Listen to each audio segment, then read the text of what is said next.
Bonsoir chez vous, merci de nous choisir, enfin que nous puissions vous informer ce soir. Bienvenue à suivre la grande édition du journal de 19h et d'abord le Grande Ligne. Alors que les négociations entre le gouvernement congolais et l'AFC M23 se poursuivent à Doha au Qatar, la situation sur les terrains reste tendue dans les sites Kivu. Des affrontements ont été signalés dans les secteurs nord de Katana, territoire de Kabare où des combattants Wazalendo alliés aux FARDC mènent des incursions. La tension est palpable dans plusieurs zones du site Kivu malgré les efforts diplomatiques en cours. Toujours à la une, c'est le fait décrété par le VDP Wazalendo à l'est de la République démocratique du Congo sur instruction du commandant suprême des FARDC. Le VDP Wazalendo ont annoncé cessez-le-feu immédiat dans l'est de la République démocratique du Congo. Willy Mishiki, représentant de VDP, a déclaré que cette décision ne signifie pas il l'achetait, mais vise à donner une chance au pourparlers de Doha. Le mouvement rebelle AFC M23 a rouvert ce lundi la caisse d'épargne et de crédit Cadeco à Bukavu quelques jours après une opération similaire à Goma. L'objectif affiché, relancer l'activité économique dans les régions sous contrôle de l'AFC M23. Un reportage complet à suivre à la fin de ce journal. Mesdames et messieurs, pour le développement de ce titre, installez-vous confortablement et bienvenue.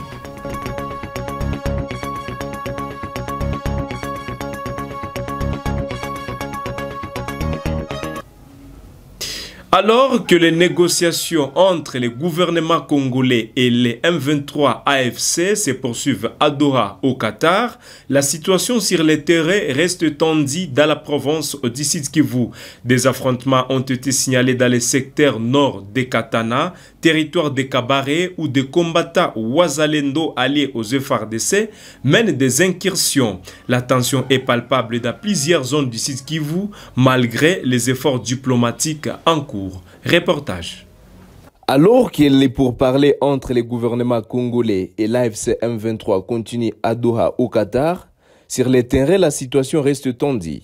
Dans certaines zones du Sud Kivu, la tension est palpable, notamment où les Wazalendo, des combattants alliés aux FARDC, mènent des incursions et attaquent des localités qui étaient jusque-là sous contrôle de l'AFC M23. Lundi 14 avril, des tirs ont résonné dans les secteurs nord de Katana, situés dans les territoires de Kabare au sud du lac Kivu. Ces affrontements qui ont débuté à la fin de la semaine dernière se sont intensifiés cette semaine, en particulier dans les groupements d'Irambi Katana, une zone qui abrite deux centres commerciaux de la zone, à savoir Katana Centre, au sud et Kabamba au nord, séparés par une dizaine de kilomètres. Ces deux localités ont été directement touchées par les combats. Depuis 10 heures, ce lundi 14 avril, des tirs ont résonné dans les secteurs nord de Katana, situés dans les territoires de Kabare, au sud du lac Kivu. Selon des sources locales, les affrontements ont été déclenchés par une embuscade tendue par les Wazalendo contre le combattant de l'AFC M23. Les combats se sont concentrés autour du centre de Kabamba et de la localité voisine de Mibingu, situé à moins de 2 km au nord de Katana, à environ 10 km de distance. Armés principalement de fusils AK-47 et parfois vêtus de trailles, ces Wazalendo originaires du haut plateau de Kalehe sont les seuls acteurs présents sur le terrain et mènent les affrontements contre l'AFC M23. Face à l'intensité des combats, les habitants de Kabamba ont fui, abandonnant notamment le plus grand marché de la localité qui se tient chaque lundi et vendredi. En fin de journée, un calme précaire semble s'être installé dans la zone. Les combattants de l'AFC M23 ont commencé à reprendre les positions perdues plus ces derniers jours. En début de soirée, les forces de l'AFC M23 ont déployé leurs troupes le long de la route nationale numéro 2 entre Kavumu et Katana, renforçant leur présence sur ces tronçons jusqu'à Kabamba. La communauté de développement de l'Afrique australe, SADC en sigle, a exprimé sa profonde inquiétude face aux accusations du mouvement rebelle M23 qui affirme que la mission de la SADC en République démocratique du Congo, SAMI-DRC, a mené des opérations militaires conjointes avec les FARDC, les FDLR et la milice Wazalendo contre les M23 à Goma. Plus de détails, c'est à suivre dans ces reportages. La communauté de développement de l'Afrique australe, SADC, a réagi avec fermeté aux accusations du mouvement rebelle M23, qui affirme que la mission de la SADC en République démocratique du Congo, SAMIRD, a participé à des opérations militaires conjointes avec les FARDC et d'autres groupes armés contre le M23 à Goma. Dans un communiqué publié lundi 14 avril, la SADC a qualifié ces allégations d'inexactes et trompeuses, affirmant que la SAMIRD n'a participé à aucune opération conjointe. Conformément aux directives du sommet des chefs d'État et du gouvernement de la SADC, la SAMIRD met actuellement en œuvre un retrait structuré et coordonné de la RDC, a précisé l'organisation sous-régionale.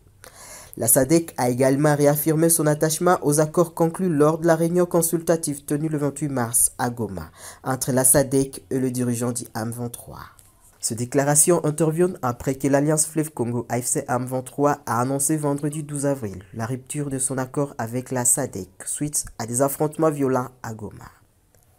Les mouvements rebelles accusent la SAMIRD, en coordination avec les FARDC, de mener des opérations militaires, y compris des attaques survenues dans la nuit du 11 avril. L'AFC M23 a condamné fermement ces attaques, les qualifiant de menaces directes à la stabilité de la ville et à la sécurité civile. Les groupes rebelles a exigé le retrait immédiat des troupes SAMIRD et la reddition des éléments des FARDC stationnés dans les installations de la MONUSCO. La nuit du 11 au 12 avril a été marquée par des combats intenses, avec des tirs nourris et des explosions qui ont secoué plusieurs quartiers de la ville. Les affrontements impliquaient des éléments de l'AFC M23 et des miliciens Wazalendo. Aucun bilan précis n'a été communiqué pour l'instant.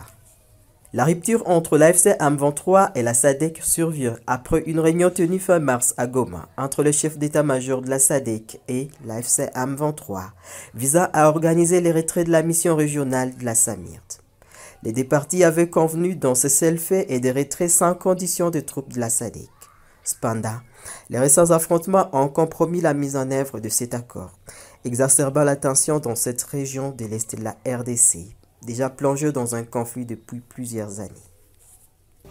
Plusieurs miliciens du groupe armé CRP Zaïre, alliés au M23, ont été neutralisés lors d'une attaque contre la position du 332e base navale à Djo, au bord du lac Albert, ce lundi 14 avril 2025. Les forces armées congolaises ont récupéré des armes de guerre. Reportage. Ils ont attaqué l'une de nos positions à Djo. Nous sommes au bord du lac Albert. Lors de ces échanges avec ces alliés du M23, les forces armées ont neutralisé plusieurs miliciens et les armes type AK-47 récupérées, vous allez le voir. Et en ces moments, nous avons perdu un élément de forces armées succombé lors de ces combats et 3 autres blessés. Cette énième attaque de Thomas Lubanga et ses alliés du M23 ont juste l'intention de déstabiliser la province de l'Ituri et surtout empêcher toutes les initiatives de paix en cette période de l'état de siège où nous avons d'ailleurs salué l'annonce de Sa Majesté chef Kawa Pangamandro de son retour dans la ville de Bunia en province de l'Ituri pour participer aux efforts de la paix et leur intention est d'empêcher ces retours patriotiques de ces compatriotes dans la province de l'Ituri. Étant donné que ces mouvements cherchent toujours à déstabiliser la province de l'Ituri à travers le lac Albert, nous lançons un message fort à Thomas Lubanga et ses alliés du M23. Notre riposte sera impitoyable et nous allons le faire comme nous l'avons fait à Kasseni, à Tchomia et à Nyamamba. Pour le moment, les forces armées poursuivent ces hors-la-loi et nous allons tout faire pour le mettre hors d'état de nuire et permettre à la population de vaguer librement à leurs occupations. Au nom du gouverneur militaire et commandant des opérations lieutenant-général Luboyankan Chamadouni, nous demandons à toute la population de continuer à dénoncer ces renégats. Ensuite, nous encourageons les éléments de forces armées engagés dans les opérations Tolérance Zéro au bord du lac Albert de les poursuivre jusqu'à le mettre hors d'état de nuire. Pour le moment, la situation est calme. Nous appelons la population à soutenir son armée. C'est l'effet décrété par le VDP, volontaire engagé pour la défense de la patrie Wazalendo à l'est de la République démocratique du Congo sur instruction du commandant suprême des forces armées de la République démocratique du Congo. Les VDP Wazalendo ont annoncé un cessez-le-feu immédiat dans l'est de la RDC. Willy Misiki, représentant des VDP, a déclaré que cette décision ne signifie pas une lâcheté, mais vise à donner une chance au pourparlers de Doha. Willy Misiki est dans ses propos recueillis pour vous par votre rédaction. Bonjour, mesdames et messieurs de la presse. En ce jour de dimanche 13 avril 2025, les représentants du VDP, communément connu sous le nom de Wazalendo, nous nous sommes réunis à Kinshasa sur instruction du commandant suprême des FARDC, de la PNC et de Wazalendo. Nous avons décidé de décréter un cessez-le-feu immédiat. Ce cessez-le-feu là-bas ne signifie pas une lâcheté. Nous avons voulu donner la chance au pourparlers de Doha, au Qatar, entre notre gouvernement et les forces d'agression. Comme vous le savez très bien, les premiers pourparlers n'ont pas pu aboutir et nous avons dit nous ne voulons pas porter la responsabilité d'un échec quelconque. Mais nous serons très vigilants à tel point qu'à toute attaque, nous allons riposter. Et le cessez-le-feu prendra effet immédiat le 13 avril 2024 à partir de minuit.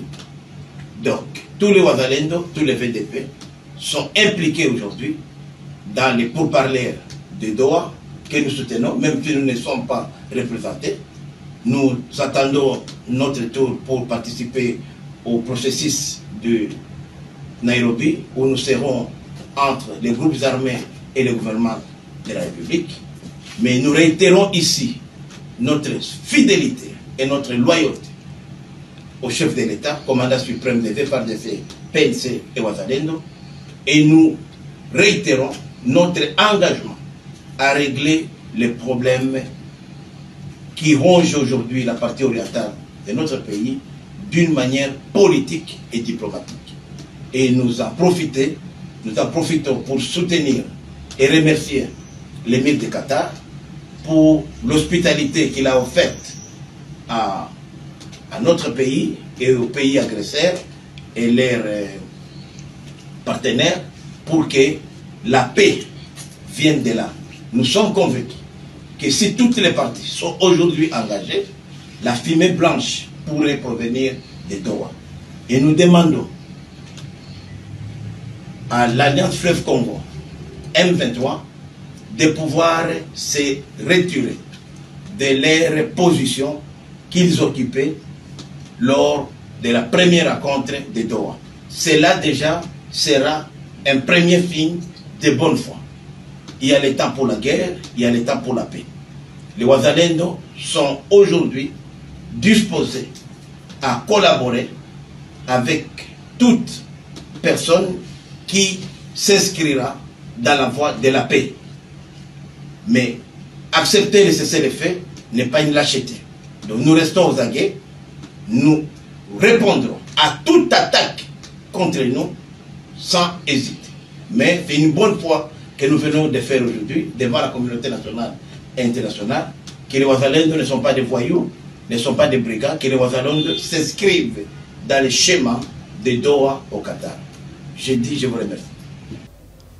Le comité provincial de sécurité prend des mesures pour protéger les ponts Semouliki. Enfin, d'assurer la sécurité du pont, le tonnage autorisé pour la traversée est désormais limité à 20 tonnes. Les camions transportant plus de 20 tonnes de marchandises sont interdits de passage. Ces mesures sont prises en attendant des travaux de rénovation importants sur les ponts. Suivez ces reportages.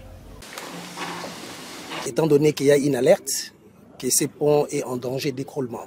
Et certaines mesures ont été prises, notamment de suspendre les trafics, des tonnages importants, des marchandises, des véhicules lourdement chargés entre Kassindi et Beni. Et désormais, la plupart des marchandises seront déclarées à Kassindi et seront transportés par des véhicules ayant les tonnages ne dépassant pas 20 tonnes. Ça, c'est une mesure provisoire en attendant les travaux de réhabilitation, de renforcement de ce pont qui seront menés sur place. Il y a 6 panneaux en termes techniques qui sont endommagés. La conséquence est que si on fait passer les véhicules lourdement chargés, les ponts vont s'écrouler. Nous avons pris comme solution de diminuer les tonnages des véhicules qui vont passer par-dessus les ponts en attendant qu'on répare les ponts. Oui, nous demandons aux usagers de respecter cette mesure, parce que s'ils ne respectent pas cette mesure, les ponts vont s'écrouler et ça sera la perte de tous. Nous remercions d'abord l'Office des routes pour avoir alerté l'autorité provinciale concernant l'écoulement imminent du pont Semouliki, un pont qui est très important pour le trafic et l'approvisionnement à produits de première nécessité ainsi que l'évacuation de nos produits agricoles vers le marché international. Alors, à ce qui concerne notre part, je pense que la meilleure des choses, c'est de s'approprier cette alerte parce qu'à notre niveau, nous allons informer les opérateurs économiques de se ranger derrière l'autorité pour que le pont ne s'écroule pas. Monseigneur Willy Ngumbi Ngengele, évêque de Goma, appelle à la foi et à l'espérance malgré les défis. Dimanche 13 avril 2025, lors de la célébration du dimanche des Rameaux, Monseigneur Willy Ngumbi Ngengele a exhorté les chrétiens du diocèse de Goma à garder la foi et l'espérance face aux difficultés actuelles. Nous savons que la situation n'est pas facile, mais nous gardons la foi et l'espérance, a déclaré l'évêque de Goma. Il a encouragé les fidèles à rester unis et constants dans leur spiritualité malgré les épreuves. Monseigneur Ngengele a également rappelé que la force de la foi et de l'espérance peut soutenir les croyants même dans les moments de difficultés. Toujours à l'est de la République démocratique du Congo, des acteurs de la société civile du territoire de Walikale signalent la présence des rebelles du M23 dans le village de Kachebere et Kibati situé dans le groupement Luberiki. Des habitants de la zone affirment avoir vu des combattants du M23 dans ce village. La situation reste préoccupante et suscite des inquiétudes quant à une possible reprise des hostilités dans la région. Plus de détails, c'est dans ces reportages. Le spectre du M23 plane à nouveau sur le territoire de Walikale au nord Kivu. Des acteurs de la société civile alertent sur la présence des rebelles dans les villages de Kachebere et Kibati, situés dans le groupement de Luberiki. On les voit, ils sont là. Les combattants du M23 sont dans nos villages. On ne sait pas ce qu'ils veulent, mais on a peur, dit un habitant. La situation est tendue, même si elle reste relativement calme pour le moment. Les habitants rapportent une présence visible des rebelles soutenus par l'armée rwandaise, selon des sources concordantes. Le M23 avait quitté la zone le 2 avril dernier, mais cette nouvelle présence suscite de vives inquiétudes. La société civile de Walikale appelle les autorités congolaises à redoubler de vigilance. Il faut agir rapidement pour éviter un embrassement. Walikale est riche en ressources minières et le M23 pourrait être tenté de reprendre le contrôle de la région. La population est en danger et il faut prendre des mesures pour la protéger. Le territoire de Walikale est une nouvelle fois au cœur d'une crise sécuritaire. La présence du M23 suscite des craintes de tensions accrues et d'une nouvelle vague de violence dans une région déjà meurtrie par les conflits. L'avenir de Walikale est incertain. La communauté internationale est appelée à intervenir pour mettre fin à la violence et garantir la sécurité de la population. Et pour finir ce journal, mesdames et messieurs, rendons-nous dans la ville de Bukavu, dans l'est de la République démocratique du Congo, où le mouvement rebelle AFC M23 a rouvert ce lundi la caisse d'épargne et de crédit Cadeco à Bukavu, quelques jours après une opération similaire à Goma. L'objectif affiché, relancer l'activité économique dans les régions sous contrôle du M23 AFC. Des détails, c'est dans ce reportage. Le mouvement M23 AFC a rouvert lundi 14 avril la caisse d'épargne et de crédit Cadeco à Bukavu au Sud Kivu, quelques jours après une opération similaire à Goma. Ce geste est présenté comme une initiative pour relancer l'économie locale. Aujourd'hui que nous ouvrons officiellement les portes de la Cadeco Bukavu pour faciliter notre population qui est notre clientèle, les contribuables, à pouvoir déposer les épargnes et les impôts et taxes à la Cadeco, et que dans un proche avenir, qu'il leur soit permis de faire des retraits et de demander des crédits pour financer leurs projets de développement social. L'AFC M23, en contrôlant la Cadeco, chercherait à contourner Kinshasa en mettant en place un système financier permettant la circulation de la monnaie. Cette initiative s'inscrit dans un contexte de pression économique sans précédent pour la population de Goma et Bukavu. Depuis l'occupation de Goma et Bukavu, les banques et institutions de microfinance sont fermées, paralysant l'activité économique. Les entreprises, hôpitaux, ONG et services étatiques ont dû réduire leurs effectifs, laissant la population dans une situation économique précaire. La détermination est là. Mes chers frères, je pense que c'est le moment de prouver que nous pouvons réussir malgré les difficultés dans lesquelles nous commençons l'exercice de la Cadeco. Lors de la réouverture de la Cadeco à Bukavu, les responsables du mouvement M23 ont tenté de rassurer la population, l'appelant à faire confiance à l'institution. Retenons que l'AFC M23 voudrait faire de la Cadeco une banque de la population, une banque d'investissement pour le développement des grands projets dans notre pays. Si cela avait été possible dans le passé, il est encore plus possible aujourd'hui où la population congolaise est devenue mûre et prête à soutenir les grands projets de développement pour notre pays. Des opérateurs économiques, notamment la Fédération des entreprises du Congo FEC, ont exprimé leur encouragement, reconnaissant la nécessité de relancer l'activité économique dans la région. La cérémonie d'ouverture de la Cadeco à Bukavu, qui a connu la participation de plusieurs hauts cadres du mouvement, s'est soldée sur une note de satisfaction de la part de la population. Cependant, cette initiative soulève des questions cruciales sur la capacité du mouvement rebelle à gérer une institution financière et sur les implications potentielles pour l'économie locale et la situation politique dans la région. Il est important de suivre de près l'évolution de la situation et d'analyser les impacts concrets de cette initiative sur la vie des habitants de Goma et Bukavu. Et par ici prend fin cette édition du journal. Nous vous disons merci de nous avoir choisis pour vous mettre au parfum de l'actualité. Nous vous appelons à vous abonner tout en vous souhaitant une bonne soirée. On se fixe un nouveau rendez-vous à la prochaine pour d'autres actualités.